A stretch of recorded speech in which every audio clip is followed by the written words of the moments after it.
할렐루야.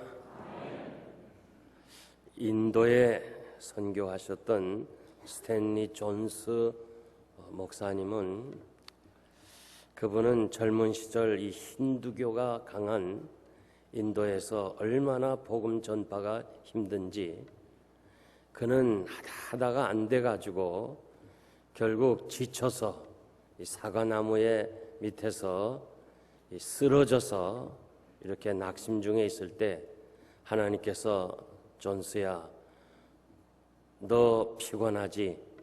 너 지쳐있지? 예, 그렇습니다. 제가 아무리 전도해도 저들이 하나님 앞으로 돌아오지 않습니다. 이 악한 힌두교에 접해가지고 도저히 저는 복음을 전할 힘이 없습니다.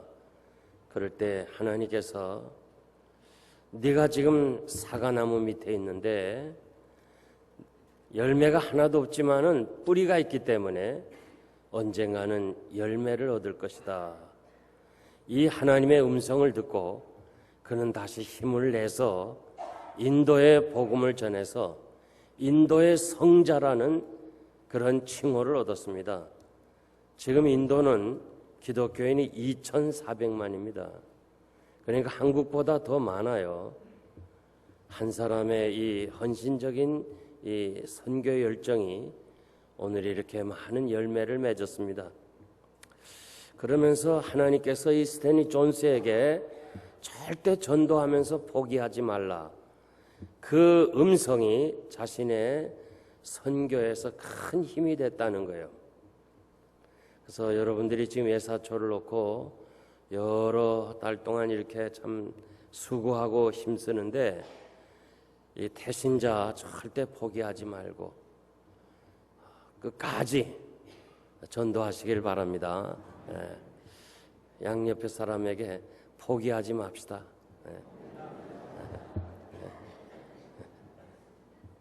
좀 강력하게 얘기해 주세요.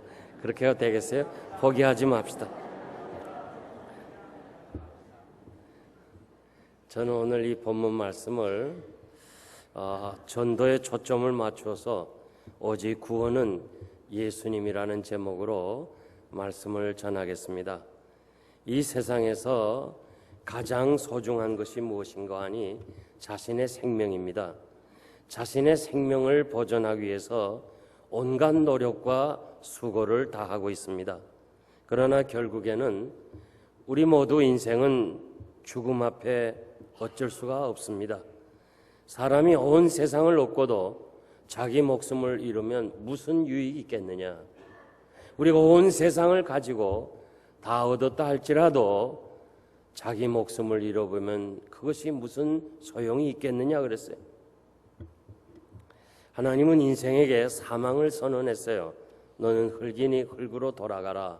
그래서 아담 안에서 모든 인생은 다 죽게 돼 있어요. 그러나 동시에 하나님께서 새 생명, 영생을 선언하셨는데 그리스도 안에서는 모든 사람이 삶을 얻으리라고 그랬어요. 그러니까 그리스도 밖에서는 사람들이 다 죽어요. 그렇지만 그리스도 안에서 예수 그리스도를 영접한 사람은 다 삶을 얻으리라고 그렇게 약속해 주었습니다. 사망에서 영생에 이르는 길은 오직 하나, 예수 그리스도입니다. 그래서 주님만이 나는 길이요 진리요 생명이라고 그랬어요. 영어 성경에 보면 정관사를 붙였어요. 이 정관사는 하나밖에 없다는 거 아닙니까? 그래서 오직 주님만이 구원의 길이라는 것을 우리들에게 가르쳐주고 있습니다. 인간의 힘으로는 구원을 얻을 수가 없습니다. 오늘도 사람들은 자신의 선행을 위해서 자기가 어떤 그 의지적으로 뭔가 자신이 어떤 그 세계에 도달하려고 애를 써요. 그리고 여러 가지 철학과 혹은 종교적인 힘으로 영생에 도달하려 하지만은 그럴 수가 없는 것입니다. 빌립보의 간수가 바울과 실라에게 '내가 어떻게 해야 구원을 얻을 수 있니? 내가 지금 무엇을 해야 구원을 얻을 수 있냐 할 때 바울이 분명하게 말씀해 주었어요. 주 예수를 믿으라. 그리하면 너와 내 집이 구원을 얻으리라.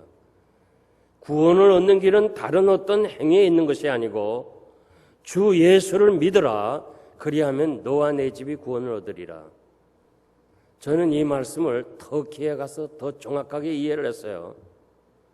모든 지역에 나간 선교사님들은 애들부터 먼저 선교해요. 애들은 뭐 이렇게 주고 뭐 도와주고 그러면 오는데, 그런데 터키에서는 애들을 선교해서는 안 돼요. 그 집의 가장 최고로 어른, 할아버지, 할머니 혹은 아버지, 이런 어른을 전도하면 자연히 애들은 따라가게 돼 있어요.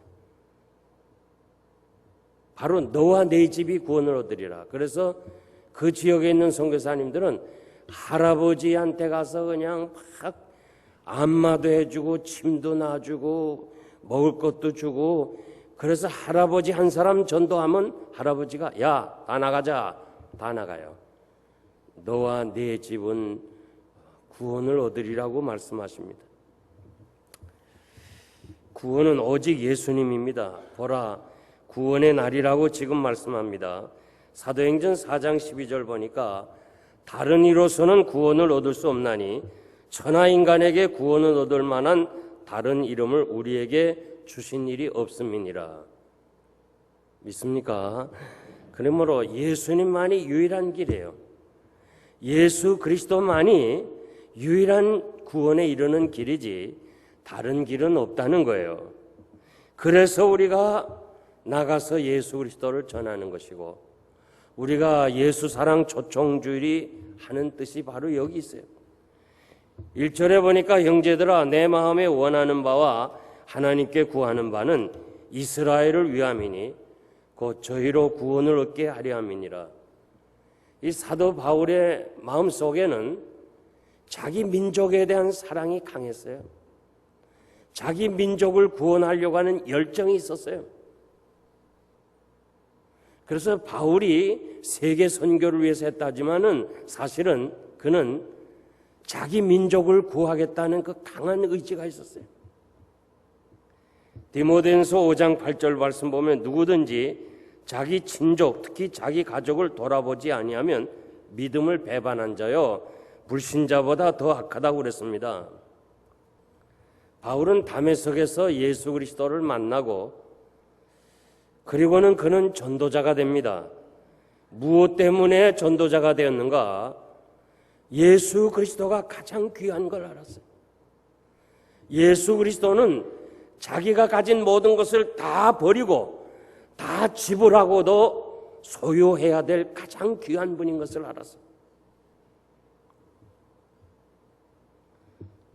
저는 지난 여름에 그리스에 가서 그 사도 바울이 전도하기 위해서 걸어가셨던 그 자취를 따라서 이 순례를 하면서 이 사도 바울이 얼마나 위대한 것인가, 그 높은 산 넘어 그리고 그 황량한 길을 그냥 걸어서 혹은 마차를 통해서 복음을 전하러 다녔다는 그 길가에 섰을 때 정말 마음에 감동과 그분이 얼마나 복음 전파의 열정을 가졌는가 그걸 알겠어요. 자기가 이 복음을 전하는 데는 생명을 조금도 아끼지 아니하겠다는 그 말씀을 그 현장을 돌아보면서 깨달을 수가 있었어요. 왜 이렇게 사도 바울이 예수 그리스도를 만난 후에 정말 힘들고 어려운 이 귀한 사역을 생명을 내놓고 했습니까? 예수 그리스도가 가장 귀하신 분이고 그분을 통해서 얻어지는 것이 구원의 길이고 그것이 가장 인생의 행복이기 때문에 그렇습니다. 바울에게 있어서는 예수님은 복이었어요. 행복이었어요. 세상에서 예수 믿는 게 된 거, 그걸 가장 큰 행복으로 알았어요. 여러분들이 예수 믿게 된 것을 가장 큰 행복으로 믿으십니까? 정말 여러분들 가운데 내가 어쩌다가 이렇게 예수를 믿고 구원받아 하나님의 자녀가 되었는가? 나에게 가장 행복이고 나에게 가장 큰 복이라고 이것이 확신한다면, 인정한다면 우리는 전도하지 않을 수가 없는 거예요. 이 좋은 예수를, 이 감격에 찬 이 기쁨을 어떻게 나 혼자 누릴 수가 있겠어요? 그래서 사도 바울은 자기 민족에게 예수 그리스도를 전하고 그들로 하여금 구원에 이르도록 하는 것이 그의 간절한 소원이었어요. 로마서 9장 1절 이하에 보니까 내가 거짓말을 안 하고 참말을 하는데, 바울 사도가 뭐 거짓말 하겠어요? 그런데 다시 이렇게 말씀하는 것은 이것을 강조하는 말씀이에요. 나 거짓말 안 하고 참말을 하는데 내가 큰 근심과 고통이 있는 것은 내 양심에서 성령께서 증거한다. 내 마음속으로 정말 괴로워하는 거, 그걸 성령이 아시는데 내 형제 골육 친척을 위해서 내 자신이 저주를 받는 한이 있더라도 내가 그들에게 복음을 전하고 싶다. 차라리 나는 저주받아서 지옥 가는 한이 있더라도 내 형제, 내 친척, 내 민족 하나님 앞으로 돌아오기를 원한다. 이것이 성령께서 내 양심에 증거하는 것을 성령이 아신다. 그렇게 고백을 했어요. 오늘 저녁 우리들이 이 바울이 가졌던 그 동족에 대한 사랑, 그 열정, 그것을 우리도 가지고 있다면 우리가 정말 이렇게 앉아있는 자세가 아니라고 저는 생각합니다. 여러분들이 잘 아는 이 금송아지 사건을 기억할 겁니다. 출애굽기 32장 32절에 모세의 기도가 나오는데, 합의하시면 그들의 죄를 사하시옵소서, 그렇지 않으면 원컨대 주의 기록하신 책에서 내 이름을 지워달라. 이스라엘 백성들이 광야에 나와서 모세가 시내산에 올라가서 내려오질 않잖아요. 40일 동안 내려오지 않으니까 이제 죽었나 보다 생각하고, 사실 그걸 전 시내산에 가서 알았어요. 제가 시내산에 가보기 전에는 그냥 광야가 있고 다 볼 줄 알았어요, 시내산이. 그런데 우리가 광야에서 보는 시내산은 아니고 그거를 넘어가야, 그 시내산 하나 넘어가야 뒤에가 있어요. 그것이 모세가 십계명을 받은 산이에요. 그래서 저는 이 성지 순례하면서 그걸 다시 확인했어요. 그러니까 모세가 안 보이는 거예요.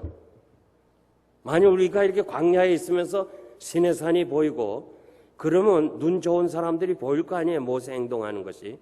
근데 그게 보이는 산이 있는데 그건 시내산이 아니고 그걸 넘어서 다시 뒤에 있는 산이 시내산이에요. 그럴 때 이제는 지도자가 없으니까 금부치를 다 모아가지고 애굽의 신인 송아지를 만들고 애굽으로 가자.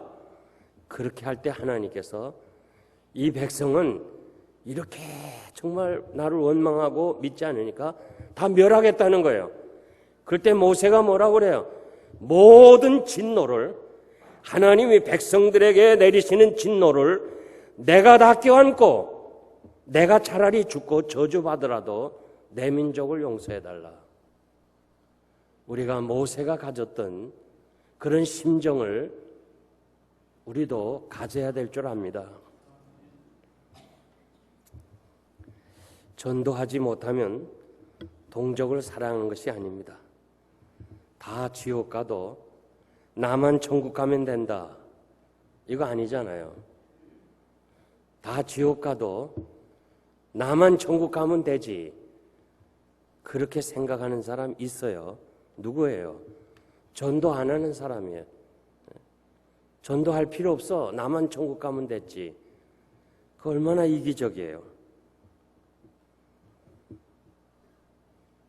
우리 민족은 새해가 되면 새해 복 많이 받으라. 그리고 요즘 인사가 부자 되라.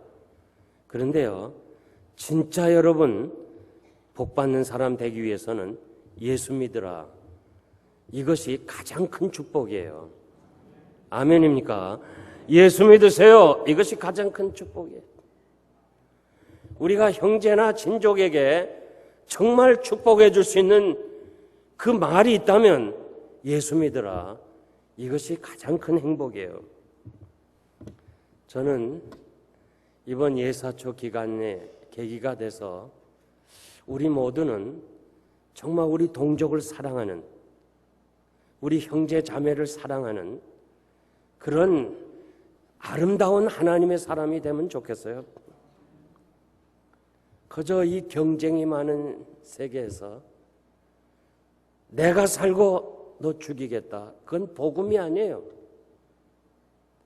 내 사업이 잘 되고 그리고 남의 사업은 무너뜨리겠다. 그건 복음이 아니에요. 내가 죽고 네가 살아라. 내가 망하고 내가 잘 되라. 내 가게 잘 안 돼도 당신 가게 잘 되라. 그게 복음이에요. 그게 전도예요.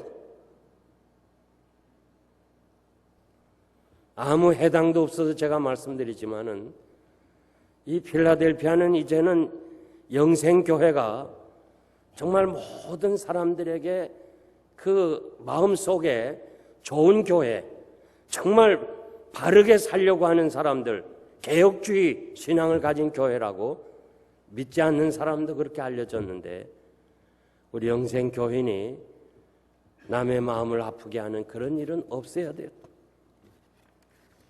이 양육강식, 짐승의 세계죠. 그런데 강한 사자가 인간처럼 욕심을 부린다면 아마 약한 짐승은 살아남지 않을 거예요. 이 사자가 말이요, 자기가 딱 밥 먹고 배가 부르면 옆에서 사슴이 놀아도 괜찮아요. 이 사자가 말이요, 그냥 그 많은 약한 짐승들을 우리처럼 그냥 잡아서 그냥 쌓아놓고 그냥 저축하고, 그래서 내가 몇 년 좀 먹어야 되겠다, 평생 먹어야 했다면 나만 할 짐승이 없을 거예요. 그런데 이 사자는요, 하나님의 섭리를 믿어. 좀 이상한 표현이지만은 날마다 주시는 양식을 믿어. 주기도문 안 해도 날마다 하나님이 주시는 거 알아갖고 날마다만 먹어요. 그래서 난 지금도 기억나는 것이요, 지금도 가끔 제가 생각하면서 막 소름이 끼치는데, 이 탄자니아에 가서, 그 사파리에 가서 우리 자동차가 고장 났잖아요.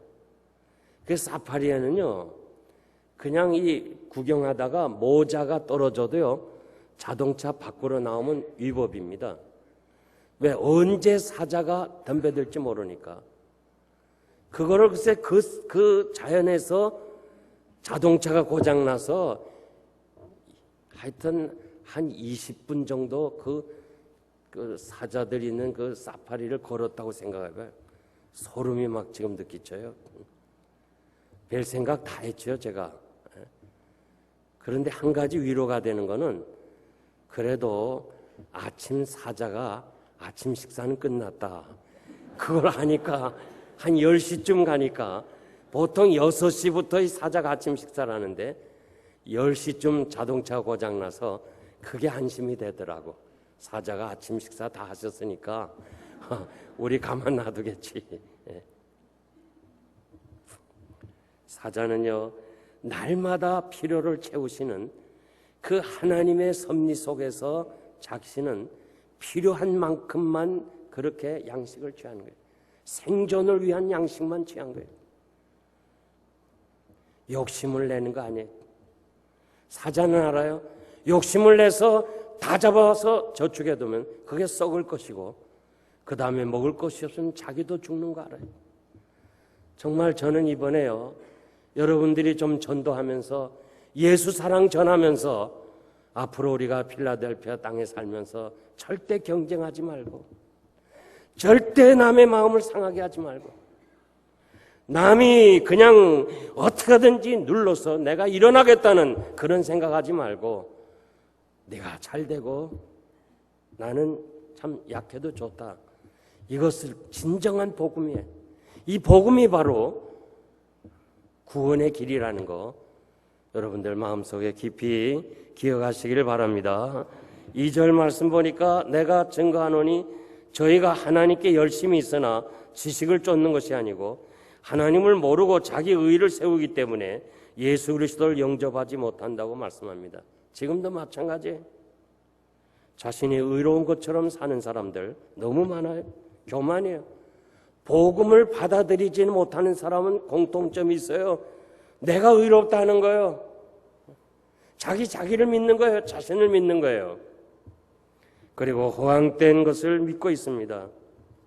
사도 바울은 이런 사람들을 향해서 내가 만일 내 입으로 예수를 주로 시인하면 또 하나님께서 그를 죽은 자 가운데서 살리신 것을 내 마음에 믿으면 구원을 얻으리라.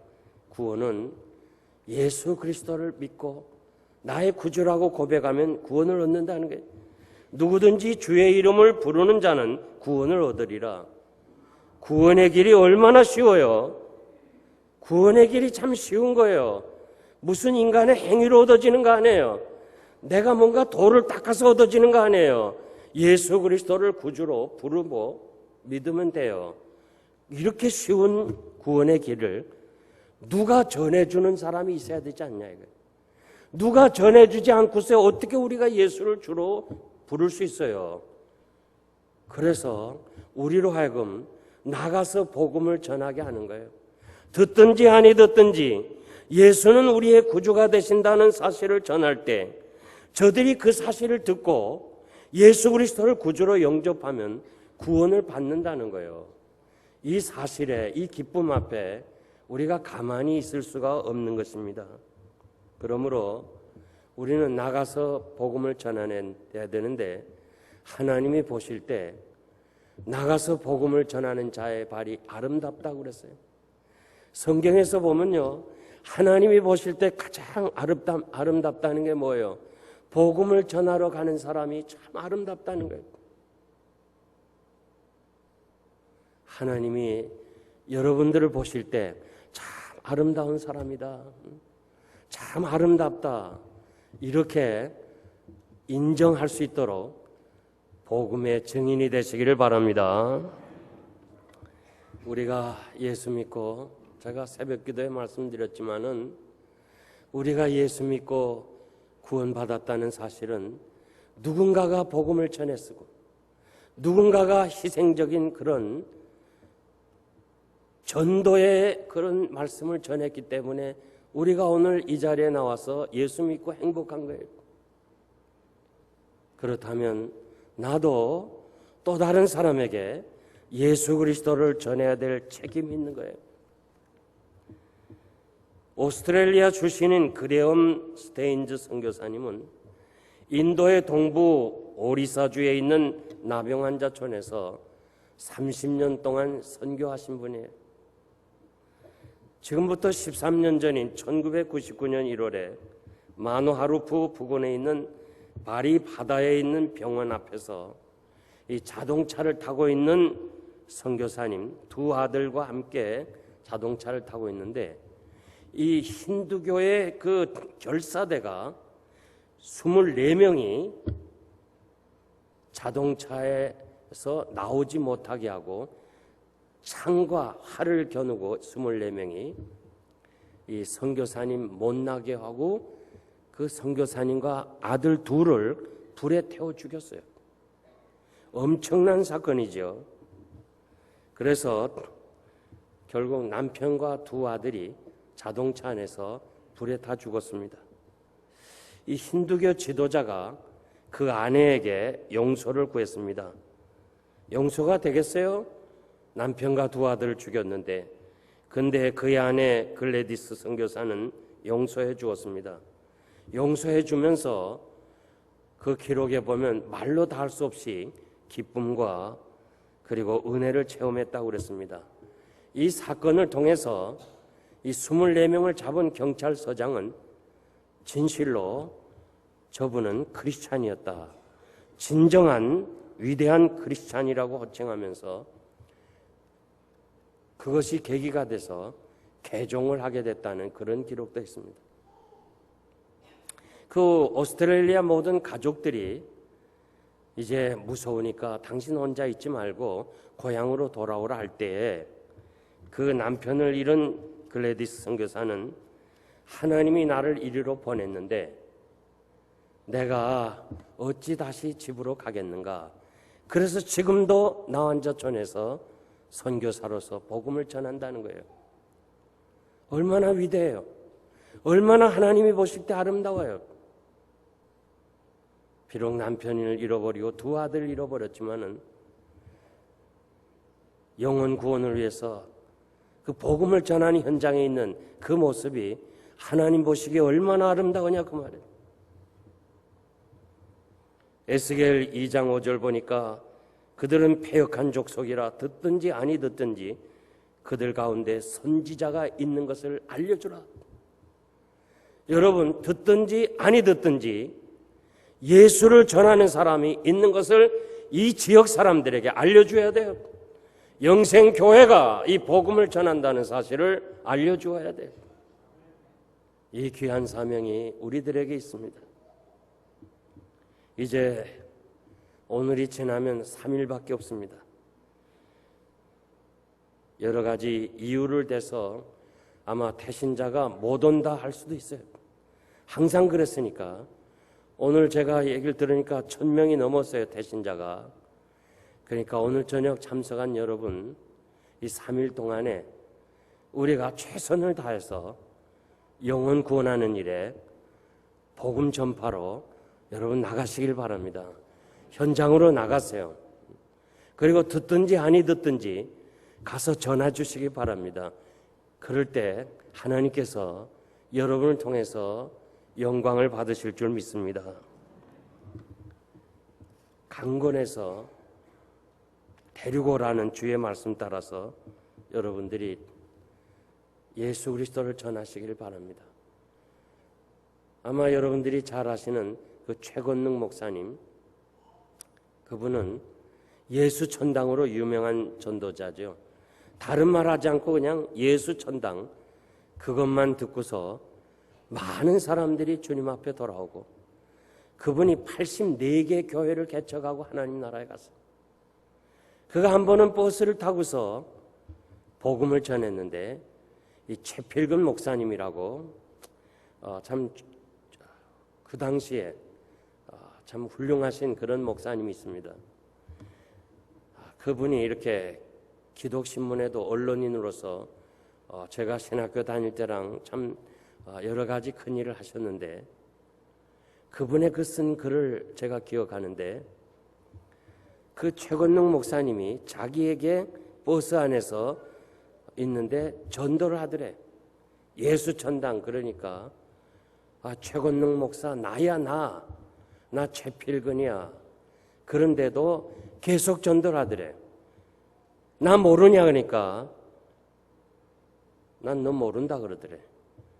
그러면서 이 벙어리 신자구나. 그래.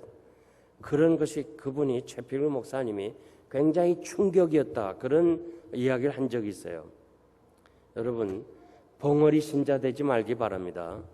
예수 믿고 전도 안 하면 그건 벙어리 신자예요. 그러므로 여러분들이 이번 기회를 통해서 복음을 전하는 전도인의 사명을 감당하시길 바랍니다. 저는 사명자는 죽지 아니한다 확신이 있어요. 정말 주님을 위해서 내가 이 복음을 전하겠다 하는 사람은 하나님이 건강도 책임지리라고 난 믿어요. 이 중요한 강단에서 거짓말하겠어요? 나는 이 복음을 전하겠습니다. 이렇게 사명에 불붙는다면 하나님이 그를 끝까지 사용하시리라 난 믿어요. 난 이 복음을 전하겠습니다. 마음속에 정말 복음의 열정을 가지고 영혼 구원을 위해서 애쓰는 사람을 하나님이 병원에 눕히겠어요? 생각해봐요. 나는 복음을 위해서 나의 생애를 헌신하고 바치겠습니다. 반드시 하나님이 건강과 생명을 함께 주실 줄 믿습니다. 그러므로 우리 모두가 가서 이 복음을 전하는, 그래서 이번 주일에 하나님이 영광을 받으시는 이런 귀한 잔치가 되도록 여러분들이 힘써 주시기를 바랍니다. 이제 제가 말씀을 맺겠습니다. 미국 소매상협회에서 조사해 보니까 판매원의 48%가 손님에게 한 번 전화하고 포기해요. 25%가 2번 전화하고 포기해요.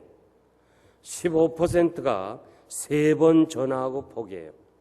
그래서 88%는 상품을 팔려다가 포기해요. 그런데 12%가 계속 끈질기게 전화하고 물건을 팔아서 회사의 80%의 물건을 판다는 거예요. 그러니까 12%가 회사를 운영해 나간다는 거예요.